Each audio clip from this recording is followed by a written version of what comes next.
Je vais vous parler d'une histoire que j'ai vécue. J'en ai jamais parlé à personne auparavant. À vous de la croire ou non. Ma jeunesse n'a pas toujours été facile. Je me suis réfugié dans les jeux vidéo très tôt, ainsi que dans les rêves, mais pas n'importe lesquels. Les rêves lucides.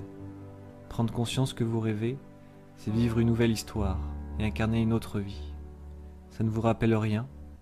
Le monde du jeu vidéo n'est pas si différent. Croyez-vous que le monde des jeux vidéo ressemble aux rêves?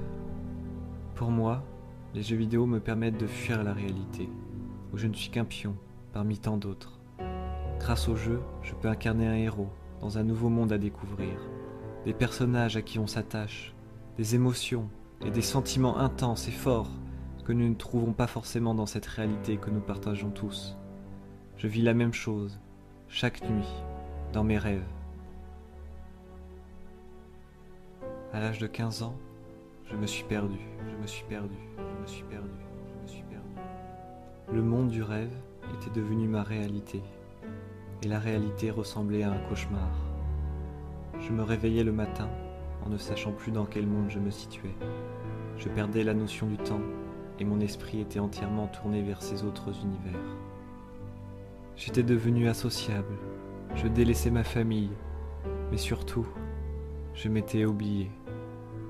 Les rêves avaient remplacé mes souvenirs. Je n'étais plus.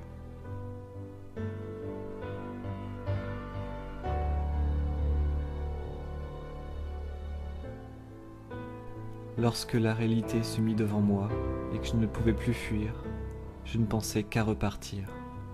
Retourner dans les montagnes de bord de ciel, courir dans les prairies de Kanto avec Pikachu et retrouver la belle Morrigan dans les terres sauvages. Non, les jeux vidéo ne sont pas là pour nous abrutir. Ils ne sont pas là que pour nous détendre. Les jeux vidéo sont là pour nous faire rêver. Mais attention, ne vous perdez pas, ne vous oubliez pas.